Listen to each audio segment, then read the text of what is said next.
Hoş gördük Bağbatamın değerli dinleyicileri.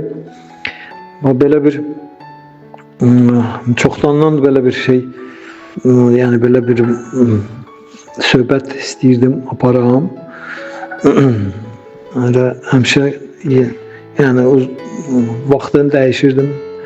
İndi qərar aldım ki, bu mövzunu neynəyək açıqlayaq. Yani adından görürsünüz Krishna Şuur Hərəkatının müsəlman olan alim və müqəddəsləri. Bugünkü gündə biz bilirik ki, Krishna Şuur Hərəkatı, Beynəlxalq Krishna Şuur Hərəkatı, İSKON. Bu yeni bir dini hərəkat deyil, yeni bir dini təbliğ eləmir. Ümumiyyətlə Krishna Şuur Hərəkatı dini hərəkat deyil, dini təşkilat deyil. Sadəcə olaraq ruhun Allahdan, ruhdan danışdığına görə, söhbət getdiyinə görə əsas məsələ kimin? Onu aid edirlər sadəcə olaraq insanların vərdiş elədiyi dini baxışlara, dini dünya görüşünə də. Məsələn, mövcud dinlər, Hinduizm, Buddizm, Xristianlıq, İslam. Amma Krishna Şuur Hərəkatı böyle bir dini hərəkat deyil və insanları və ya digər dini mənsubiyyətə dəvət eləmir. Çünki bu hərəkatın məqsədi müasir dövrün insanlarına mənsubiyyətindən asılı olmayaraq dini mənsubiyyəti, milli mənsubiyyəti, cinsi mənsubiyyəti, irqi mənsubiyyəti, coğrafi mənsubiyyəti, sosial mənsubiyyəti və s. bütün bu mənsubiyyətlərdən asılı olmayaraq hazırki dövrün planetin insanlarına transendental biliyi çatdırmaqdır. Bhagavad Gita Şrimad Bhagavatamda verilmiş, Veda biliyində, Veda elmində göstərilmiş nədir? Biliyi çatdırmaqdır ki, o biliyin də əsasında nə durur? Elə transendental bilik o deməkdir ki, o biliyin əsasında durur ki, insanı hər cür mənsubiyyətdə, ümumiyyətlə bədən konsepsiyasından çıxartmaq, bədən konsepsiyasından çıxmaq. Yəni ki, çünki həqiqət hansı ki bizim can atdığımız bütün dəyərlərin həqiqisinin, realının nə edeyim, bitib tükənməz mənbəyidir. O həqiqətin heç bir mənsubiyyəti yoxdur. Həqiqət yəni də mütləq həqiqət, Allah alir şəxs, Tanrı, sonra bizim ruhi varlığımız, ruhi mövcudluğumuz, ruhi şəxsiyyətimiz, ruhi can, yəni bizim fərdi real şəxsiyyətimiz.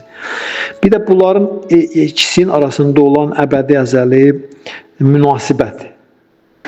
Həqiqət deyəndə bunlar nəzərdə tutulur ki, bunların da heç biri mənsubiyyəti yoxdur. Yəni, nə ruhun mənsubiyyəti var, nə Allahın mənsubiyyəti var, nə də ruhi canla Allahın arasındakı münasibətlərin mənsubiyyəti var. Heç kim deyə bilməz İngilis ruhu, Rus ruhu, Türk ruhu, heç kim deyə bilməz Müsəlman ruhu, Xristian ruhu, Buddist, Hindus ruhu, düzdür. Heç kim deyə bilməz İngilis Allahı, Xristian Allahı, Müsəlman Allahı, Hindus Allahı, Buddist Allahı, heç kim deyə bilməz. Düzdürmü? Yəni, eləcə də ən dəyərli, nə deyim, münasibət bu xoşbəxtlikdir, məmnunluqdur, sevgidir. Düzdür. Bunlar əsas məsələlərdir də, hamının can atdığı ən ümdə dəyərlərdir, hamının. Hamı bu məmnunluğa, rahatlığa, sonra xoşbəxtliyə, həzzə, bir də sevgiyə can atır, elə deyil. Son nəticədə hamı bu, hər şey bunun üçündür.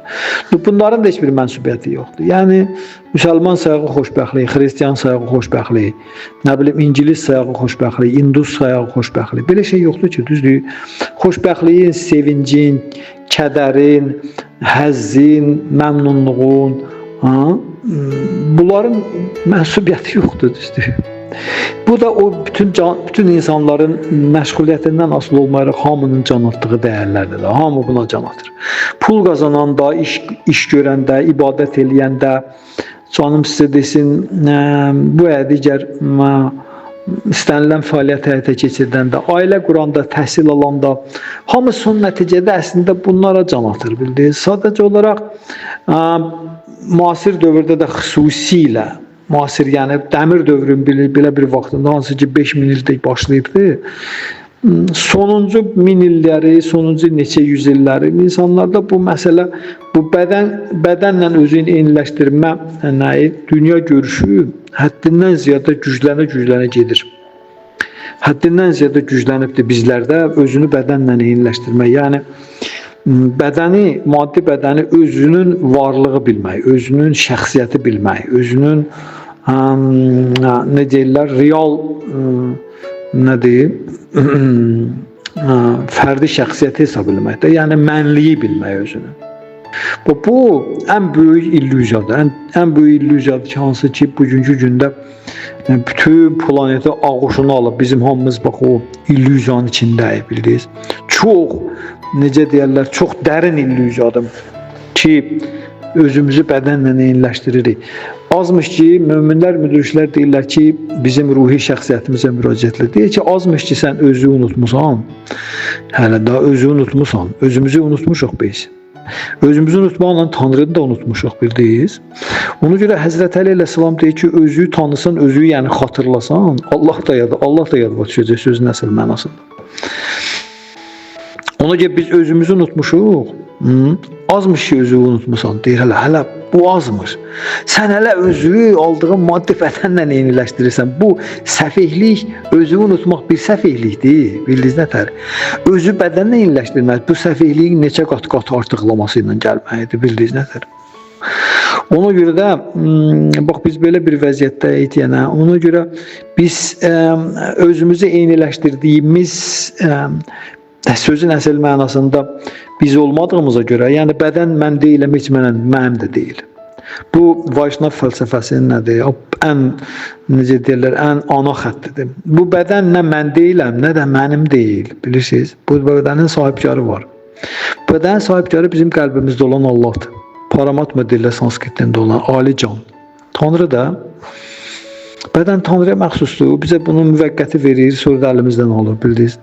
Və biz bundan özümüzü eyniləşdiririk və iddialıyıq ki, bu bədən elə mənəm, bundan o tərəfə heç nə yoxdur. Görün nə qədər güclü cəhalətdir ki, bugünkü gündə bütün sivilizasiya, bütün sistem bu dünya görüşünün təsiri altında nədir, fırlanır, fəaliyyət göstərir. Bütün sistem.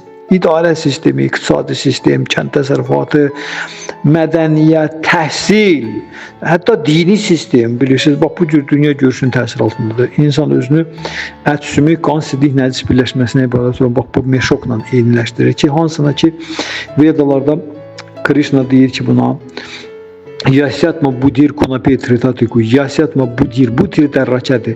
Kunape meşokdur, kisə. Tritatiku da 3 elementdir. 3 element yəni bizim bədənimiz əslində od, su, hava, torpaqdan ibarətdir. Hava ilə od qalır, su ilə torpağın birləşməsini bəlğəm deyirlər, bəlğəm. Bəlğəm, hava, bir də od. 3 element. Krishna deyir ki, bu 3 elementdən ibarət olan bədənini öz şəxsiyyəti bilən, bu bədənin doğulduğu yeri müqəddəs bilib buna sitayiş eləyən, bu bədənin əvvəl məhsullarına, yəni qohum əqrəbi, övlad, uşağa, yaxınları, əzizləri bilən, müqəddəs yerlərə mömin şəxsiyyətlərdən ruhi bilik almaq əvəzinə ancaq ki, burada ad almaq, müqəddəs sularda çinməyə gedənlər Saeva Gokaram, Saeva Gokaram, Go maldır, Kara da uzun qulaq, uzun qulağa və mala bənzəyir, gördünüz. Yəni özü bədənlə eyniləşdirmək cəhalətdir, bu cür dünya görüşündən çıxış eləyərək fəaliyyət göstərmək isə bu cəhalətin həndəsi silahının genişlənməsidir. Bu, Bhagavad Gita elminin canıdır. Ona görə də mənim Bhagavad Gita bu ümumiyyətlə din fəlsəfəsinin, bütün dinlərin fəlsəfəsinin canı budur da. Peyğəmbərlərin, imamların, Tanrı Allah ilə şəxs Krishnanın və s. bütün möminlərin, müqəddəslərin hamısının sözünün canı budur. İnsan bədəni ona məxsus deyil, bədən Tanrıya məxsusdur və biz bu bədənin arendatoru, kirayəçisi. Mən bunları nə üçün deyirəm? Bunlar hamısı mənsubiyyətdən irəli gəlir. Mənsubiyyət də bundan irəli gəlir. Çünki bütün mənsubiyyətlər bizim bu bədənimizə aiddir. Milli mənsubiyyət də bu bədənə aiddir, dini mənsubiyyət də bu bədənə aiddir, irqi mənsubiyyət də bu bədənə aiddir, sosial mənsubiyyət də bu bədənə aiddir, coğrafi mənsubiyyət də bu bədənə, bütün mənsubiyyətlər bu bədənə aiddir. Ona görə də biz müasir dövrün biz insanları, planetin biz insanları özümüzü bədənlə eyləşdirib bu mənsubiyyətlərdə o qədər dolaşmışıq ki də bu bizim dünya görüşümüzü tamamilə nədir, zəbt eləyibdir bu cür. Bax bu bizim real dünya görüşümüzü zəbt eləyibdir və biz ancaq gecə gündüz ancaq bu bədənin komfortu üçün yaratdıqlarımızı tərəqqi adı altında qələmə veririk. Tərəqqi, inkişaf. Və bugünkü gündə biz çox təkəbbürlü lovğalıyıq inkişaf elətdiyimiz texnika ilə, kompüterlə, elektronika ilə, bilirsiniz nətərim. Bu bizim bədbəxtliyimizdir. Çox böyük bədbəxtlikdir. Və bu bizim cahilliyimizdir. Çox dərin cahillikdir. Və dərinləşə də gedir. Ona görə də mənsubiyyətlər imkan vermir ki, insan sözün əsl mənasında özünün kim olduğunu başa düşsün, özünün həqiqi, real varlığının kim olduğunu, nə olduğunu başa düşsün və bundan sonra da sözün əsl mənasında özünün həqiqi dəyərlərinin harda, hansı ünvanda olduğunu və nə yolla axtarmaq, nail olmaq olduğunu bilsin. Bax, bu bədən mənsubiyyəti imkan vermir, başa düşdünüz. Ona görə də deyilir ki, sən həqiqəti bilmək istəyirsənsə, gərək bütün mənsubiyyətləri itələyəsən kənara, hamısını. Yalnız onda həqiqəti başa düşmək olur. Sən kimsən? Yaradan səbəblərin səbəbkarı kimdir? Səndən tələb olunan nədir? Bu dünya nədir? Bundan o tərəfə nə var? Ölümdən qabaq həyat nədir? Ölümdən sonra həyat. Bunların hamısı ancaq mənsubiyyəti kənara itələyəndə mümkündür. Mənsubiyyətin çərçivəsindən, dini mənsubiyyətin də çərçivəsindən bunu başa düşmək mümkün deyil. Milli mənsubiyyətin də çərçivəsindən, prizmasından başa düşmək mümkün deyil buna. Sosial mənsubiyyətində və s. Cinsi mənsubiyyətin, irqi mənsubiyyətin. Ona görə də mənsubiyyətləri kənara itələməyincə qədər insan həyatının həqiqətlərini başa düşməyə qadir deyil. Və məhz mənsubiyyətləri kənara itələyib həqiqəti dərk eləyəndən sonra insan sözün əsl mənasında bu verdiyi yer mənsubiyyətindən həqiqi rifah əldə edə bilir. Amma həqiqəti başa düşməyincə qədər insanın mənsubiyyəti onun boynuna boyunduruqdan başqa bir şey deyil. Boyunduruğu. Bildiniz nə təlim? Uzunqulağın, öküzü, cütə qoşurlar, arabaya qoşurlar, boyunduruq asırlar boyunda. Bax, mənsubiyyətlər müasir dövrün insanları üçün boyunduruqdan başqa bir şey deyil. Bütün mənsubiyyətlər.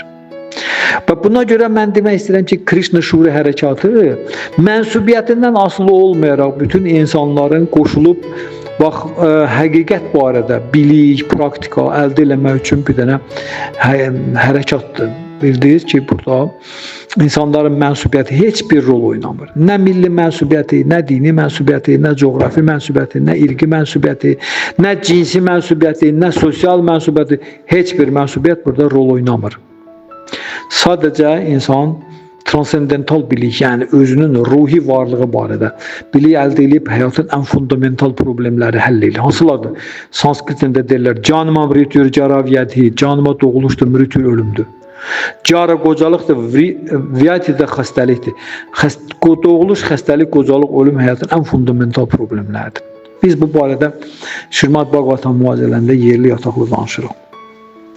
Ona görə mənsubiyyət heç bir rol oynamır Krishna şuuri hərəkatında, nə fəlsəfəsində, nəzəriyyəsində, nə praktikasında, nə fəaliyyətində.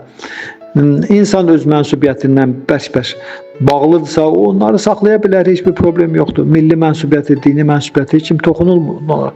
Sadəcə olaraq elə bir bilik əldə edə bilər ki, o Krishna şuuri hərəkatında elə bir bilik, elə bir praktika, elə bir dünya görüşü əldə edə bilər ki, onun əsasında o sözün əsl mənasında bu verdiyi mənsubiyyətindən özünün həqiqi, əbədi, əzəli şəxsiyyəti üçün rifah əldə edir və özünün həqiqi dəyərlər sistemini aydınlaşdıra bilir. Onun ünvanını düz tapa bilir. Bildinizmi? Bax, belə bir Krishna şuuri hərəkatı belə bir yer. Ona görə də bugünkü gündə Krishna şuuri hərəkatının üzvləri, beynəlxalq Krishna şuuri hərəkatının üzvləri bütün mənsubiyyətlərin nümayəndələrindən təşkil olunur. Həm coğrafi mənsubiyyətlər müxtəlif planetin hər yerində, həm sosial mənsubiyyətlər bütün təbəqənin insanları, həm dini mənsubiyyətlər müsəlman da, xristiyan da, buddist də, hindus da, ateist də, hamısı Krishna Şüur Hərəkatının üzvləridir. Cinsi mənsubiyyət, irqi mənsubiyyət, bütün mənsubiyyətlərin hamısı Krishna Şüur Hərəkatında öz yerini tapır və öz rifahını əldə edir, bildiniz. Bu mənada Krishna Şüur Hərəkatı universal, kainat səviyyəli bir dənə dünya görüşünə malik bir hərəkatdır. Krishna Şüur Hərəkatının əslində ömrü 5000 ildir. Bak, Krishna 5000 ildən qabaq nədir? Planetdə nazil olanda Bhagavad Gita'nın Kurukshetra döyüş meydanında Arjuna danışanda Krishna Şüur Hərəkatının əsasını qoydu. Sadəcə olaraq Krishna həmən Kurukshetra müharibəsindən sonra Krishna planeti tərk edib çıxıb getdi və Krishna gedən kimi dəmir dövrü başladı. Yəni ən dövrlərin içində ən ağırı, ən cəhaləti, ən necə deyirlər, düşkünlüyü, acizliyi, cılızlığı, insanlarda negativ keyfiyyətlərin ən güclü sürətlə inkişaf elədiyi dövrdür, dəmir dövrü. Kali Yuga deyirlər onu. Bu dövr 5000 ildə başlayıbdır. Bu dövrdə insanlar həqiqi dindən uzaqlaşırlar, həqiqi bilikdən uzaq düşürlər, həqiqi dəyərlər sistemindən uzaq düşürlər. Sonra həqiqi sivilizasiyadan uzaq düşürlər, həqiqi ictimaiyyətin quruluşu, idarə etmə sistemindən uzaq düşürlər. Bunların hamısının həqiqisindən uzaqlaşa gedirlər. Bu saatın özündə də bu uzaqlaşma davam eləməkdədir. Bildiniz, elə gedir.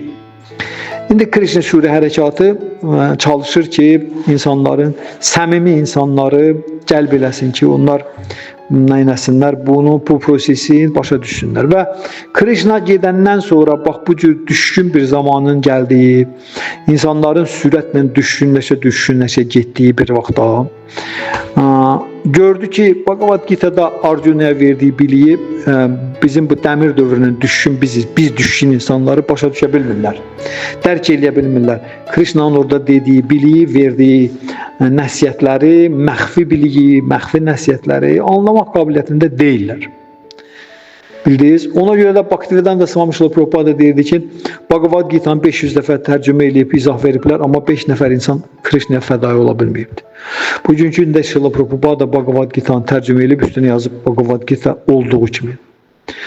Yəni, o Bhagavad Gita'lar ona görə insanı heç kimi fəda elə bilmirlər ki, Tanrıya ibadətə fəda eləyə getmir. Çünki onlarda Bhagavad Gita'da Krishna'nın şəxsiyyəti təhrif olunurdu. Amma Prabhupada, Bhaktivedanta Swami Prabhupada Beynəlxalq Krishna Cəmiyyətinin banisi Bhagavad Gita'nı olduğu kimi təqdim elədi. Krishna'nın şəxsiyyətini orada parlaq şəkildə qeyd elədi ki, Krishna kimdir? Krishna Allah adı şəxs, əbədi əzəli, mütləq həqiqətin özüdür. Ona görə bütün planet bu saat Bhagavad Gita'dan bəhrələnərək Tanrıya fədai olmaq yoluna dururlar, sədaqətli xidmət yoluna dururlar. Və deməli, Bhagavad Gita'nı təqdim eləməklə Chaitanya Mahaprabhu'nun, Krishna'nın 500 il bundan qabaq gəlmiş Chaitanya Mahaprabhu, Krishna'nın qızılı avatarası, amma gizlində gəlmiş avatarası. Çünki Krishna Allah Ali şəxs dəmir dövründə, hansı ki 5000 ildə başlayıbdır, nazil olmur planetə. Ona qədər ki dövrlərdə, gümüş, bürünc, qızıl dövrlərində Krishna gəlib gedirdi planetə. Mələklər də gəlib gedirlər.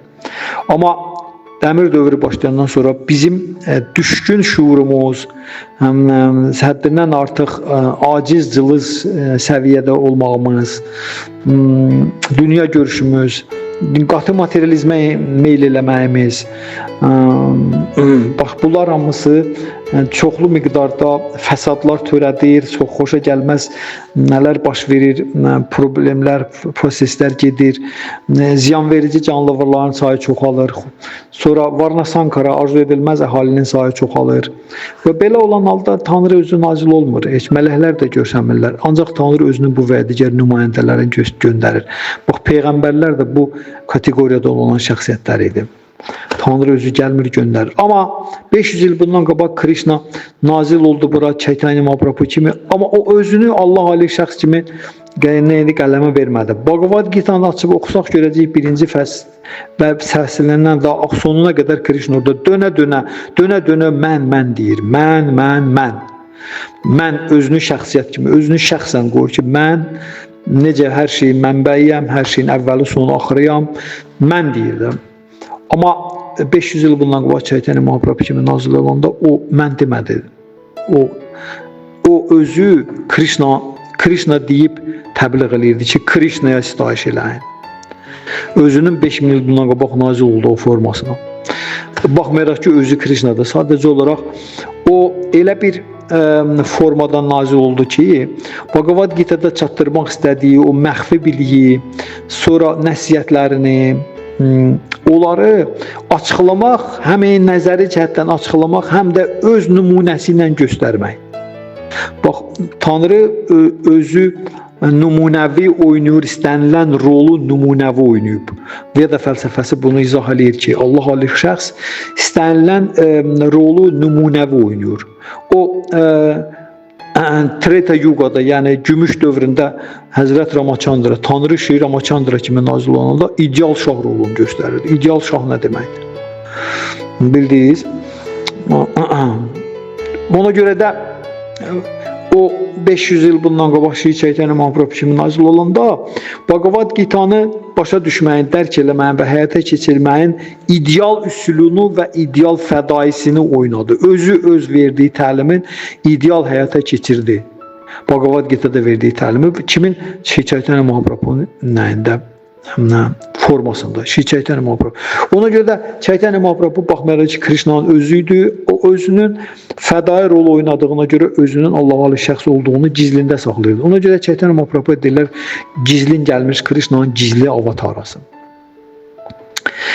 Və bu Krishna şuuri hərəkatının Çaytanya Mahaprabhu təzədəndən Krishna'nın 5000 il bundan qabaq verdiyini təzədəndən bizim dövrün, dəmir dövrünün biz insanlarının başa düşəcəyi, dərk eləyəcəyi, qavraya biləcəyi bir məqama gətirdi. O səviyyə gətirdi ki, oradan biz onu nəyə başa düşəcəyik. Ona görə ki, Çaytanya Mahaprabhu mərhəməti ilə, xeyir duası ilə Srila Prabhupada Bhagavad Gita ilmini neynədi? Bütün planetə yaydı. Şrimad Bhagavatam Bhagavad Gita'nı. Əslində bizim dəmir dövrünün insanların nədir? Qabiliyyəti yoxdur, həm də ki, onlara heç icazəsi də yoxdur Veda biliyinə toxunmaq. Bildinizmi? Bizim dünya görüşümüzlə baxanda bizim heç icazəmiz yoxdur toxunmağa. Amma Çaytanya Mahaprabhu sonsuz mərhəmət göstərdi bizlərə. Və Hare Krishna, Hare Krishna, Krishna Krishna, Hare Hare, Hare Ram, Hare Ram, Ram Ram, Hare Hare mantrasını tərənnüm eləməyi ilə təmizlənməyimizə şans yaratdı ki, siz bu mantranı tərənnüm eləməyi ilə Tanrının özü ilə bilavasitə əlaqəyə girəsiniz. İndi Çaytanya Mahaprabhu o özünün Sankirtan hərəkəti, yəni Tanrı müqəddəs adların birgə tərənnümü prosesini bütün planetə təbliğ eləməyini 500 il bundan qabaq əvvəlcədən deyəndə Çaytanya Mahaprabhu'nun planetdə olanda Çaytanya Mahaprabhu 48 yaşına qədər 48 il qalır planetin üstündə. O 48 il müddətində Çaytanya Mahaprabhu'nun əhatə eləyir onun yaxın həmrahları ki, ona bu işdə çox yaxından sədaqətlə xidmət göstərirlər. Çaytanya Mahaprabhu Tanrı Allah Ali şəxs və müqəddəs adların tərənnümü prosesini bütün planetə təbliğ eləyən şəxs, bunu hansısa bir yeni din kimi yox, bunu bütün dinlərin ən dərin fundamentində, özülündə, əsasında duran bir dənə proses kimi təbliğ elədi, indi də eləyir ki, bütün istənilən dini prosesin son nəticədə məqsədi Tanrının şəxsiyyəti və özünün onun Allah Ali şəxsin əbədi xidmətçisi olduğunu dərk eləməkdir. Ki, Allah şəxsiyyətdir və mən onun əbədi xidmətçisiyəm. Və mənim ən ümdə borcum ona sədaqətli xidmətlə məşğul olmaqdır. Bu prosesə Bhakti Yoga deyirlər. Bu, Bhagavad Gita'da verilibdir və Krishna şuuri hərəkatı bu prosesi Hare Krishna Mahamantrasının tərənnümü ilə həyata keçirilir. Ona görə də Çaytanya Mahaprabhu Hindistanda 500 il bundan qabaq bu hərəkatı həyata keçirdəndə Çaytanya Mahaprabhu Hindistanda Çaytanya Mahaprabhu 24 yaşında tərk-i dünya həyat tərzi qəbul edir, sanyasi olur, tərk-i dünya həyat tərzi. Və bunu bütün Hindistan boyu təbliğ eləyir. Bütün Hindistan ərazisi ilə aşağı yuxarı, cənuba, şimala, şərqə, qərbə. Və bu vaxtı Hindistanda İslam dini mövcud idi. 500 il bundan qabaq mövcud idi Hindistanda, indi də mövcuddur. İslam dini oraya gəlib çatmışdı, təbliğ olunmuşdu. Orada İslam dininin hakimiyyəti də qurulmuşdu, hökmü da bildiniz.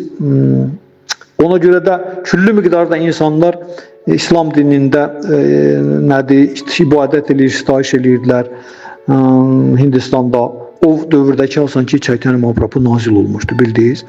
Hindistanda konkret ərazilər, konkret yerlər, zonalar, vilayətlər İslam dinini qəbul eləmişdilər, İslam dininə sitayiş edirdilər və İslamın qayda qanunlarıyla gedirdilər, Quran elmini öyrənirdilər. Yəni bu o dövrlərdir, bildiniz. Və bu vaxtı Chaitanya Mahaprabhu öz hərəkatını başlayanda Chaitanya Mahaprabhu üçün insanın dini mənsubiyyətinin heç bir fərqi yoxdur. Chaitanya Mahaprabhu Allah ali şəxsdir. Tanrı üçün bəyən fərqi varmı ki, insan hansı dini mənsubiyyətə məxsusdur? Bu Allah ali şəxsdir. Tanrının özüdür. Bildinizmi? Yəni bütün dinlərin nəyi? Atası, banisi budur. Chaitanya Mahaprabhu Krishna'dır. Son nəticədə. Çünki Krishna Allah ali şəxsdir. Krishna adi bir şəxsiyyət deyil. Krishna peyğəmbər deyil. Krishna Allah ali şəxsdir. Yəni mütləq əbədi əzəli Allah ali şəxs, mütləq həqiqətin özüdür. Özdə ən ali aspektidir. Bhagavan, ali şəxsiyyət, bildiniz? Və Chaitanya Mahaprabhu da həmən Krishna'nın özüydü. Sadəcə olaraq Bhagavad Gita'nı 5000 il qabaq təkrar edirəm sözlərimi.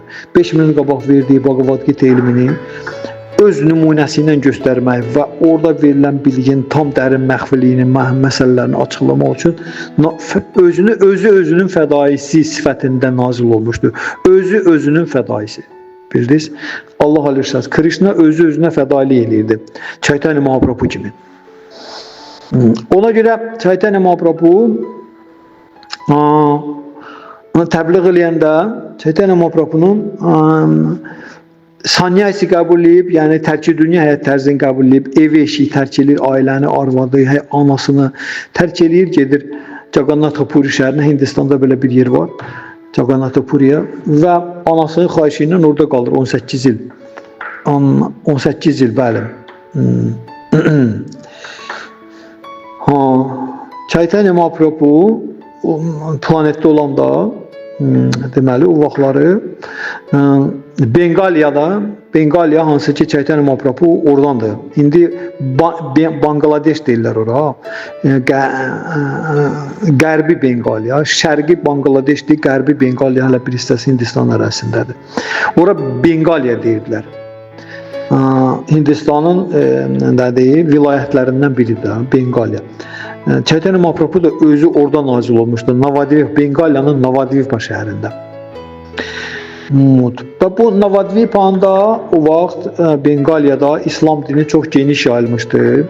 Müsəlman ənənələri genişlənirdi. Deməli, o Navadvipanın da nəyi? Şahı Navadvipanda Nawab Hüseyin Şah idi. Nawab Hüseyin Şah.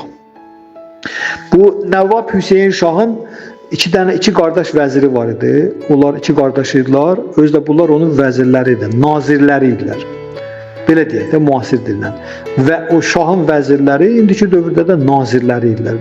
Bunlar ikisi elə bir ki, şahın naziri, iki qardaş idilər. Bunlar birinin adı Dəbir Kas, o birisinin adı Sakar Mallik idi. Dəbir Kas, Sakar Mallik. Bunlar əslində özləri ataları ilə, babaları ilə təbii ki, gedib çıxırlar Hindistanın İslama qədərki ənənəsində də Hinduizm ənənəsinin nəslindən idilər. Amma İslam dini oraya gəndə bunların nəsillərin İslam dinini qəbulləmişdi. Bunlar da onlardan İslam ailəsində doğulmuşlar, böyümüşlər və bu müsəlman şahın, Nawab Hüseyin Şahın vəzirləri, nazirləri idilər. Dəbir Kasla Sakar Mallik. Bunlar həddindən ziyadə elmli, alim nədir şəxsiyyətlər idilər. Elmli, alim şəxsiyyətlər cavan idi özləri. Hər ikisi cavan oğlan idi. Həddindən artıq elmli. Yəni fars dilini, ərəb dilini, sanskrit dilini çox gözəl, yəni bilirsiniz nətər peşəkar biliciləri idilər. Ha, elə belə yox. Peşəkar biliciləri idilər. Fars dilinin, ərəb dilinin, sanskrit dilinin peşəkar biliciləri idilər. Quran elminin necə lazımdır bilicisi idilər. Quranı necə lazımdır bilirdilər də. Bax bu dərəcələ yüksək səviyyədə bilirdilər. Ha, elə belə yox ki, deməli Navadivifanın, o Benqaliyanın şahı Nəvab Hüseyin Şah bunları özünə nazir götürmüşdü, vəzir götürmüşdü. İndi təbii ki, şah elə belə adamı özünə vəzir götürməz ki, nazir götürməz ki. Bunlar gərəyincə bilikli şəxsiyyətlər idilər, bildiniz nətərim? Və bunlar eşidirlər ki, Çaytanya Mahaprabhu'nun nazil olmağı barədə eşidirlər ki, Çaytanya Mahaprabhu belə bir şəxsiyyət, Tanrı Allah Ali şəxs nazil olubdur. Bu iki qardaş. Və Vaişnav Bhakti Yoga elmini, Vaişnav mədəniyyətini, Vaişnav fəlsəfəsini, nəzəriyyəsini təbliğ edir. Özünün Sankirtana Yagya hərəkatını təbliğ edir. Bunlar ikisi də Çaytanya Mahaprabhu ilə görüşürlər və həmən dəqiqə onların içində belə bir istək yaranır ki, özlərini tamamilə həsr etsinlər Çaytanya Mahaprabhuya. Tamamilə həsr etsinlər Çaytanya Mahaprabhu missiyasına. Yəni bu insanların içində yaranır. Bu təbii bir şeydir, bildinizmi? Və Rupa Goswami, düz istəyirəm, Sakar Malik deməli kiçik qardaş idi, o birisi də böyük qardaş idi. Biri böyüyü idi, biri biraz kiçik idi da ondan. Kiçik qardaş birinci gəlir Nəvab Hüseyin Şahın yanında, ona öz fikrini bildirir ki, mən vəzifəmdən istifa vermək istəyirəm. Vəzirlik vəzifəmdən, nazirlik vəzifəmdən. Hüseyin Şah da belə şeydə qalır da, belə çox böyük bir dənə mütəəssir olur. Belə bir, nə deyir, belə bir qeyri-adi bir hala düşür ki, sən nə danışırsan? Sən mənim sağ əlimsən, o birisi qardaşım mənim sol əlimdir. Hərə sizin biri sağ əlimsiz, biri sol əlim. Sən məni hara qoyub gedirsən, hara gedirsən, nə təyələ istifa verirəm. Sənsiz mən buranı idarə edə bilərəm. Mən bütün işlərimin hamısı səndən keçir. Yəni bunun alimdir də, elm adamıdır, elmlidir, bildiyiniz nə təlim. Ama bu Sakar Malik məncə Dəbirkas olur bu, yox, Dəbirkas. Bu elə dirəşir ki, yox, mən istifa verirəm və salam. Mən indi bu əhvalat geniş şəkildə verilibdir. Çaytanya Mahaprabhu'nun haqqında olan kitablarda. Mən sadəcə olaraq, mənim məqsədim adından göründüyü kimi bu məsələlərə müəyyən açıqlama gətirməkdir, yüngül. Dərinə gedən deyirəm. Orada çoxlu, küllü miqdarda əhvalatlar var ki, bu necə baş verir. Bax, bu Dəbirkas, bu Hüseyin Şahla, Nəvab Hüseyin Şahla nətəri danışır. Onların arasında hansı söhbətlər olur, uzun uzadı, günlərlə, həftələrlə davam eləyir. Amma mən bunu qısa danışıram, qısa deyirəm sizə. Son nəticədə bu öz istəyinə nail olur ki, şahadan özünün şeyini alır ki, mən istifa verirəm, gedirəm də və salam. Və buna bir böyük, bunu azad eləyirlər. Bu, elə bir ki, Nəvab Hüseyin Şah könülsüz olaraq da, istəmədən, bunun dirəşməyinə cavab olaraq bunu buraxır. İstəmir Nəvab Hüseyin Şah. Sonuna qədər bunu buraxmaq istəmir. Amma tam o dərəcədə müqavimət də göstərə bilmir də. Axır ki, bu Dəbirkas çıxır gedir də, bildiniz nətər. Gedəndə buna elə bir ki, qazancı kimi və məvacibi kimi, indiyə qədər işlədiyi elə bir ki, zəhmətin haqqı kimi buna böyük bir dənə qayıq, qızıl monetlər verirlər, qızıl pul, böyük bir qayıq. O qızıl pulu gətirir, iki yerə bölür, 50-50.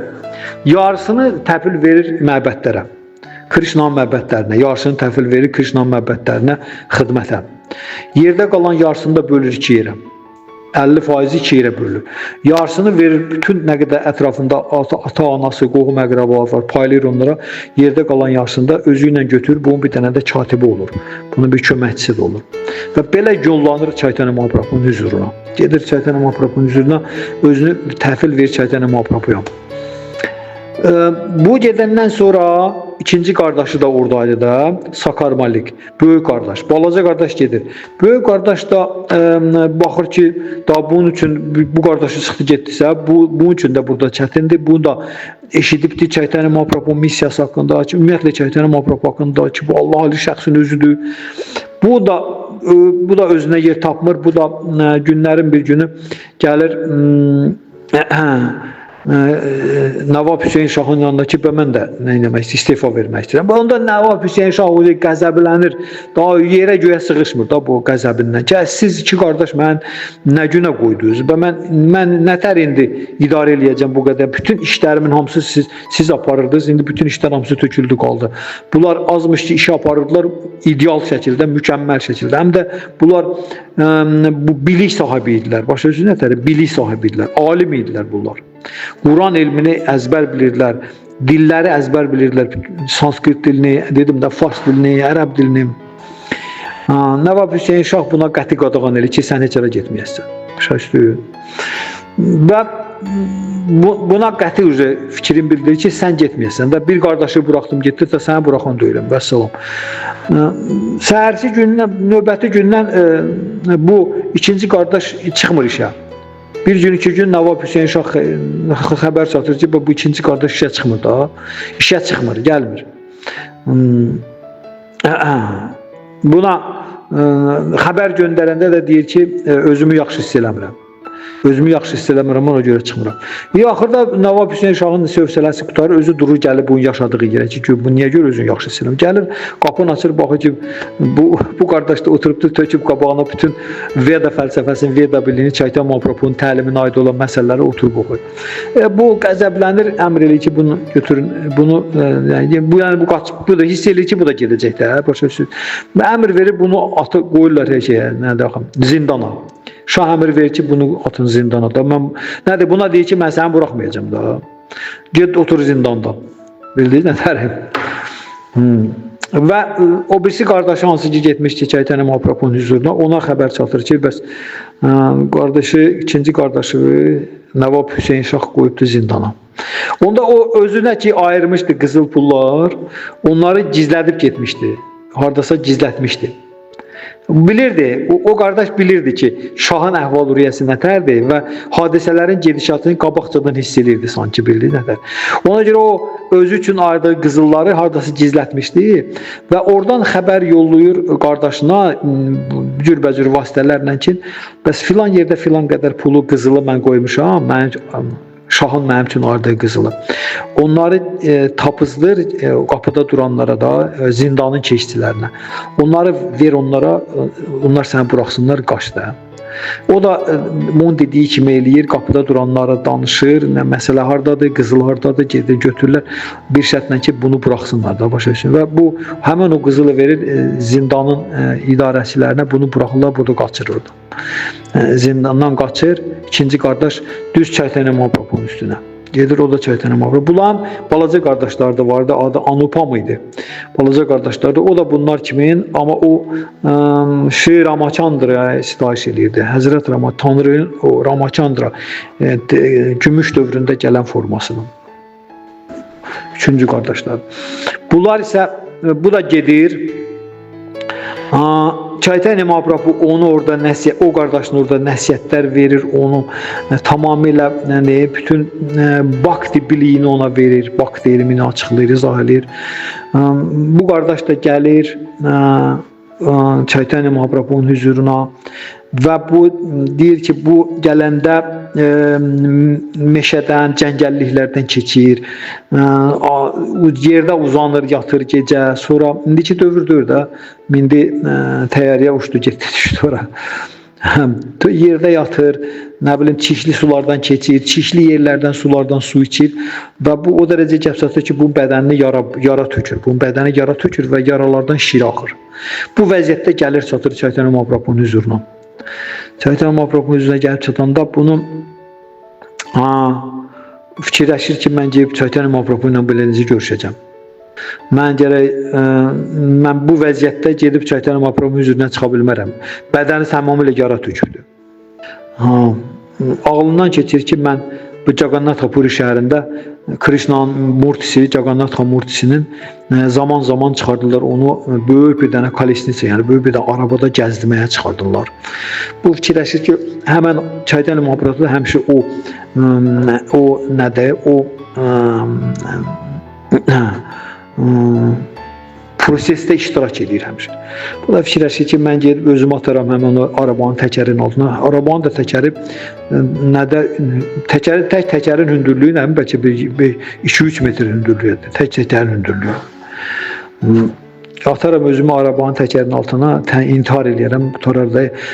Da qurtuluş əldə eləyərəm də bundan da. Tanrı Krishna'nın arabasını verir. Çaytən Mahaprabhunun gözünün qabağında. Bu fikirlə gəlir Çaytən Mahaprabhunun üzünə. Çaytən Mahaprabhu, burada çoxlu nüanslar var, mən ona danışmıram. Qısa deyirəm hamısı. Çaytən Mahaprabhunun üzünə, Çaytən Mahaprabhu buna baxır. Deyir ki, bunu Çaytən Mahaprabhu Allah Ali şəxsdir. Çaytən Mahaprabhu deyir ki, sən deyir, hansı haqla deyir, bədəni özvə intihar eləmə fikrinə düşmüşdün. Heç buna heç nə deməyib, Çaytən Mahaprabhu elə heç nə deməyib bu, öz fikrini. Çaytən Mahaprabhu bunun fikrini oxudu həmən dəqiqə. Paramatma, Allah Ali şəxsdə bu. Deyir ki, sən hansı haqla özvə intihar eləmək istəyirdin? Bu bədən sənin deyil, bu bədən mənimdir. Bu bədən mənə məxsusdur, sənə məxsus deyil. Mən bu bədənin vasitəsilə bilsən nə işlər görmək istəyirəm? Sən o bədəndən intihar eləmək istəyirsən. Yəni, sən özgəsinin malını nə eləmək, özgəsinin malına bir cür münasibət göstərmək istəyirsən. Sən belə mömin şəxsiyyət, alim adamsan, nə tərsən özgəsinin malına bu cür münasibət göstərə bilirsən. Bu bədən mənimdir, sənin deyil. Və durur Çaytən Mahaprabhu bunu qucaqlayır. Çaytən Mahaprabhu bunu qucaqlayanda bunun bədənində nə qədər bu yaralar var, bunların hamısı sorulurlar, gedirlər. Sağalır da bildiğin qədər. Sözümüz nədir? Sözüm ondadır ki, bunlar ikisi, bunların Çaytən Mahaprabhu bunları ruhani adlarını verir. Balaca qardaşın adı Rupa Goswami olur, böyük qardaşın adı Sanatana Goswami. O bunlara göstəriş verir, gedir Krishna'nın nazil olduğu kənddə yaşayırlar. Orada deməli qardaşın biri Sanatana Goswami Haribhakti Vilasa kitabını tərtib eləyir. Rupa Goswami də Bhakti Rasamrita Sindhu adında kitab tərtib edirlər ki, bu kitablar, bu elmlər bugünkü Krishna şuuru hərəkatının, Vaishnav elminin, Vaishnav mədəniyyətinin, Vaishnav etikasının, sonra Vaishnav fəlsəfəsinin elə bir ki, ən aparıcı nədir, biliyidir da, başa üstün nətər. Onlar tərtib edirlər Çaytən Mahaprabhunun nə ilə, nəsiyyətləri ilə, Çaytən Mahaprabhunun göstərişi ilə. Təbii ki, əvvəlcə Çaytən Mahaprabhu özü onlara bütün biliyi izah eləyir, nəsiyyət verir, izahlar verir və onlar nə edirlər? Otururlar, kitablar yazırlar. Bugünkü gündə Krishna şuuru hərəkatının istənilən məbədlərinə getsəz, o məbədlərdə altarda, yəni Tanrının orada obrazı durubdur, məbədə. Obrazın aşağısında bax, həmən bu iki qardaşın şəkili durubdur. Bu iki qardaşın şəkili ki, onlar nə edirlər? Çaytən Mahaprabhunun indi bugünkü gündə Krishna şuuru hərəkatının dünyada yayılan elmi, fəlsəfəsi, mədəniyyəti, canım sizə desin, sizə desin, etikası və s. bütün məişəti, hamısı bax o iki qardaşın tərtib elədiyi nədir, kitablara əsas kitablar üzərində qurulubdur. Bugünkü gündə, bu biləsiz. Onlar Çaytən Mahaprabhunun ən yaxın həmrahları idilər, ən yaxın. Çaytən Mahaprabhunun şagirdləri idilər. Hansı ki, bugünkü gündə beynəlxalq Krishna şuuru hərəkatının banisi Çaytən Mahaprabhudur. Bhaktivedanta Swami Srila Prabhupada Çaytən Mahaprabhudan gələn şagird ardıcılığı silsiləsinin sonuncu üzvü kimi bu hərəkatı bütün dünyaya çağırdır. Bax bu iki qardaş müsəlman ailəsindən çıxıb, müsəlman şahın vəziri olurlar, naziri olurlar, Çaytani Mahaprabhunun hərəkatına qoşulurlar və Çaytani Mahaprabhunun göstərişinə gedirlər. Hindistanda Dehli şəhərindən bir neçə kilometr aralıqda Vrindavan kəndi var. Tanrı Şri Krishna 5 milyon bundan qabaq orada nazil olmuşdu, bütün işlərini, əyləncələrini oradan həyata keçirmişdi. Onun Krishna'dan qalmış bütün yerlərin bərpası və bir də oturub Krishna haqqında, Krishna Bhakti yoga haqqında, Allah'a sevgi haqqında bütün nəzəriyyənin, praktikanın, təlimin hamısının tərtibatı ilə bu iki qardaş məşğuldurlar Çaytani Mahaprabhunun göstərişi ilə. Sonra Çaytani Mahaprabhu gəlməmişdən qabaq, nazil olmamışdan qabaq hələ deməli İslam dininin hökümdarı olan bir əyalətdə, Hindistanda müsəlman ailəsindən bir nəfər çıxır. Haridas Thakur adında, Haridas Thakur. Onun da valideynləri, ailələri İslam müsəlman ailəsidir. Oradan Haridas Thakur bir nəfər belə bir şəxsiyyət çıxır və o gecə-gündüz Hare Krishna mantrasını oxuyur. Hare Krishna, Hare Krishna, Krishna Krishna, Hare Hare, Hare Ram, Hare Ram, Ram Ram, Hare Hare. Və gecə-gündüz mantra oxuyur, hələ bunu təbliğ eləyir. Mantra oxuyur, təbliğ eləyir. Və şaha gedib, həmən yaşadığı yerin şahına gedir bu xəbər çatır ki, bir nəfər müsəlman ailəsində doğulubdur, amma hindusların Allahının adlarını tərənnüm eləyir, yayır. Şah əmr eləyir ki, onu gətirsinlər bunun hüzuruna. Haridas Thakuru gətirirlər şahın hüzuruna. Şah buna deyir ki, sən müsəlman ailəsində doğulmuşsan, bizim İslam ənənəmizə görə özümüzün zikrimiz var, özümüzün dualarımız var. Onları oxumaq əvəzinə görə hindlilərin duasını oxuyursan, hindlilərin Allahın duasını oxuyursan. Haridas Thakur buna deyir ki, şaha deyir, şah sağ olsun, Allah təkdir.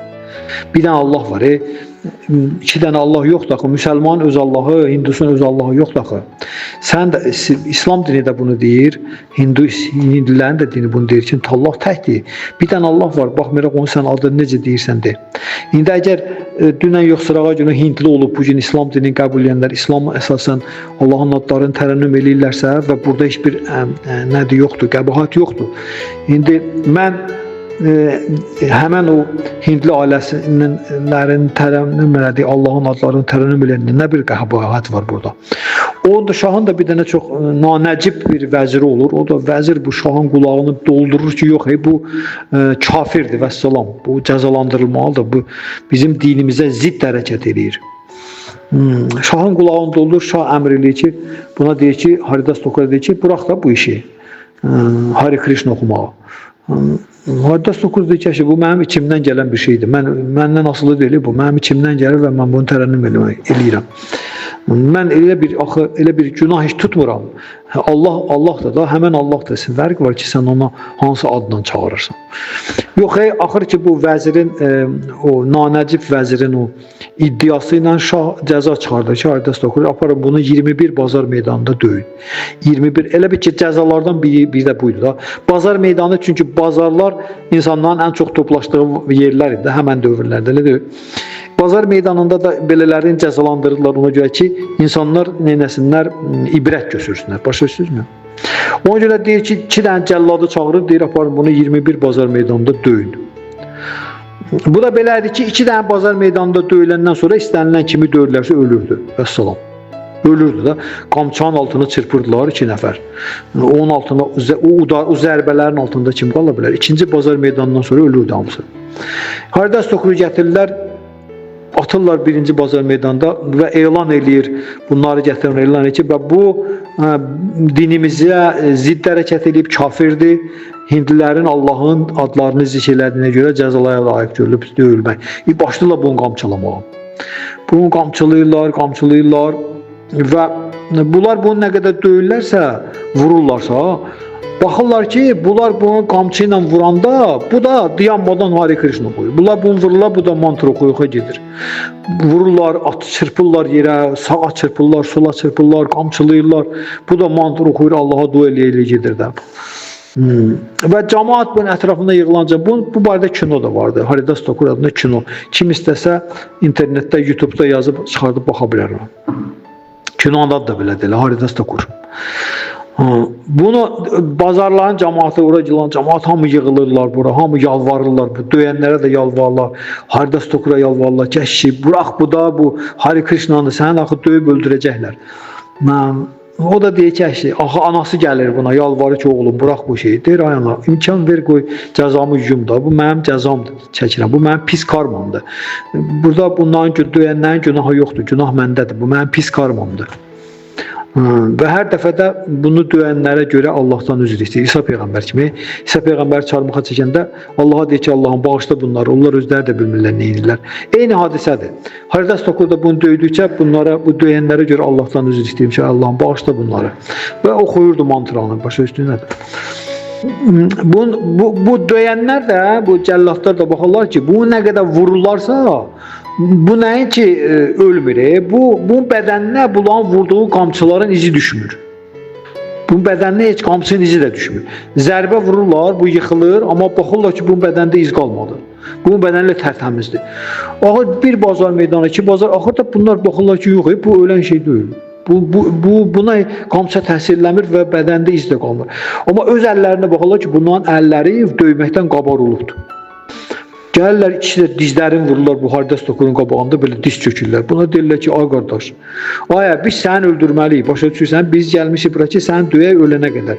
Sən bədənivə heç bizim vuran qamçanın izi düşmür, o da qalsın ki, sən öləsən. Amma bizim əllərimiz qabar basıbdır. Bu sənin bədənivə heç düşmür, sən kimsən, bax, biz səni öldürməsək, bu şah bizim nəslimizi kəsəcəkdir. Ailəmizi, uşağımızı hamımızı öldürəcəklər. Haridas Tokurda indi bu yoxdur, Bhakti yoga ilə məşğul, mistikdir də bu, Allahın adlarını zikr edir gecə gündüz. Haridas Tokur bunlara ikisini də qucaqlayır boyunlarını, deyir, yox, mənə görə sizin niyə ailəz əzab istiraf çəkməlidir. Oturur Nilüfər pozasında belə yoqlar kimi, özü öz ruhunu bədəndən çıxardır. Özü bədənini tərk edir, özü çıxardır özünü bədəndən. Hindistanda bu adi bir şeydir. Yoqlar üçün bu adi bir şeydir. Yoga ilə məşğul olanlar üçün. Özünü bədənindən çıxardır, bunun bədəni tir-tap düşür deyir, belə meyit kimi. Bu iki dənə bu cəllat bunu görürlər, bunun nəbzi yoxluğuyla baxırlar ki, nəbzi yoxdur, ürəyi vurmur, nəbzi yoxdur, nəfəs alıb vermir. Yəni ölmüş adamın bütün əlamətləri bunun üstündədir, vəssalam. Götürürlər bunu çiyinlərinə, sevinə gedirlər ki, şahın huzuruna ki, və biz bunu döydük, öldü. Şah bunu kafir olduğunu eləyəndə ki, bu kafirdir. Yəni bu müsəlmandan müsəlman deyil, Hindus da bizə aid deyil. Deyir ki, apar onun bədənin tulduğun çaya. Yəni ki, onun ehtiramla nəyinə bastırılmasına vermir, icazə vermir. Aparın bədənin tulduğun çaya qoy, balıqlar yesin onu. Gətirib bunu tullayanda çayın o tərəfində hindlilər yığışıblar, hindli icmasının adamları çayın o birisi tərəfində. Və onlar oradan bunlara yalvarırlar ki, qurban olaq, verin onu biz aparaq, özümüzün hindli qaydamızla bastıraq da, onu yandıraq, onu bədənini, nəsə deyək də. Bunlar deyir, yox, şah əmir verir ki, çaya atılmalıdır, vəssalam. Bunun bədənini götürürlər, tulluyurlar çaya, hündürdən. Haridas Tokur düşür çaya, Qanga çayına. Çay axa-axa gedir çayla belə. Gedir də harca 1-2 kilometr gəlir aşağıya. Ora yarı yolda 1 kilometrdən sonra, 1-2 kilometrdən sonra bir də təzədən qayıdır bədəninə. Ruhun bir də qaytar bədəninə, uyanır sudan çıxır qırağa. Uyanır sudan çıxır qırağa, gəlir başlayır öz həmən yaşadığı yerə gəlir, harda yaşayırdı. Bir də qayıdır orada baş üstündə tərəf. Bu hara gedəcəkdi? Ora qaydanda şahın başqa vəkilləri, başqa xidmətçiləri zətləri bunu görürlər. Əhali bunu görür, hamı insanlar görürlər ki, Haridas Tokur bu sağ salamatdır. Bu nə oldu? Bunu atdılar, öldürdülər, ölmüşdü axı bu. Öldü, atdılar, sayaqdı getdi də bu. Yox, valla bu diri gəlir başa üstündə. Səs güya aləmə basılır ki, Haridas Tokur sağdır, Haridas sağdır, hamı qışqırır. Bütün bu zonanın əhalisi hamısı bir-birinə qışqırır, ötürüşürlər ki, Haridas sağdır, Haridas sağdır. Xəbər gedir satır şaha ki, bu Haridas ölməyibdir, sağdır ki. Bildiniz? Bu Haridası şahın huzuruna gəlir şahın huzuruna gətirirlər. Şah səmimiyyəti çatır da şahın. Şah səmimi insan olur, görünür da bu mənada. Gəlir Hardast Takunu əllərini cütdür Hardast Takun qabağında üzr istəyir ondan. Deyir ki, mənim ağlımı o nanəcib vəzirim mənim yoldan çıxartdı. Mən başa düşdüm ki, sən sözün əsl mənasında mömin insansan, övliyasan və səndən üzr istəyirəm elədiyim günaha görə sənə qarşı. Haridas Thakur bırakır, Haridas Thakur gedir, başlayır, devam edir Hare Krishna mantrasını. Özdə Haridas Thakur Hare Krishna mantrasını gündə 300.000 dəfə təkrar edirdi. Krishna Şur hərəkatının üzvləri 16 dövrə bir təsbihdə, 108 muncuqlu təsbihdə 16 dövr eləyirlər, 1728 dəfə olur. 2 saat vaxt aparır. 1728 dənə mantra alınır. Hare Krishna, Hare Krishna, Krishna Krishna, Hare Hare, Hare Rama, Rama Rama, Hare Hare. Bax bu 1728 dəfə alınır. Dənə. 16 dövrə oxuyanda 18 muncuqdan ibarət təsbih. Haridas Thakur gündə oxuyurdu 300.000 dənə. Başa düşdünüz? 300.000 dənə. İndi bunu vurun 108 dənəli muncuğa görün neçə dövr edəcəkdir. 300.000 dənə gündə Hare Krishna deyirdi. 300.000 dəfə. Başa düşdünüz nətəri? Bu belə qeyri-adi bir şəxsiyyət idi. Bax beləcə Haridas Thakur Chaitanya Mahaprabhu gələnə qədər hələ oxuyurdu. Hələ Chaitanya Mahaprabhu nazil olmamışdı. Chaitanya Mahaprabhu nazil olanda Haridas Thakur yaşlaşmışdı, yaşlıydı. Chaitanya Mahaprabhu Haridas Thakuru çağırır öz huzuruna. Gəlir Chaitanya Mahaprabhu'nun huzuruna, bilirdi Allah Ali şəxsdir, tanıyır, fədai Allahı, Allah fədaisini tanıyır. Gəlir, düşür üzü üstə Chaitanya Mahaprabhu'nun qabağında, dandavatda deyirlər, səcdədə. Chaitanya Mahaprabhu bunu qaldırır, qucaqlayır, deyir, Haridas Thakura deyir ki, sən Allah Ali şəxsdir, bilirsən. Hələ bunun başına gələnlərdən sonra gəlib, Chaitanya Mahaprabhu nazil olubdu. Haridas Thakura deyir ki, Haridas Thakura deyir, sən yadıma gəlir, sən döyürlər, Hare Krishna oxuduğuna görə. Chaitanya Mahaprabhu deyir, Haridas Thakur deyir, hə, tanırım. Deyir ki,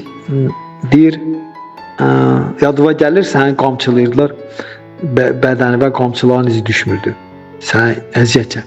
Deyir, bilsən niyə? Deyir, ona görə ki, onlar səni döyəndə mən çakranı, yəni Tanrının silahlarından bir də çakra, disk fırlanır belə sürətlə. Onu deyir, göndərmişdim ki, onların ikisində başın bədənindən üstün, cəzalandırsın da onları. Sən mantranı oxuyanda, onlar səni döyəndə. Amma deyir, sən hər dəfə sən ayağa durub, onlara görə üzr istəyirdin. Deyir ki, Allah'ım bağışla bunları, döyənləri. Onda deyir, çakra göydə donub qalırdı orada. Bilmirdi nə istətər eləsən də. Sən onlara görə üzr istəyirsən axı, başa düşdün? İsa Aleyhisselam kimi də. Onda deyir, mənim əlacım üzüldü, mən özüm gəldim, girdim sənin bədənimə. Tanrı deyir. Və Chaitanya Mahaprabhu kürəyini açır, bəzi izlər göstərir öz bədənində ki, bax bunlar sənə vurulan qamçıların izləridir. Ona görə mən götürürdüm öz üstümə. Bax bu da Haridas Thakur əhvalıdır ki, müsəlman arasında.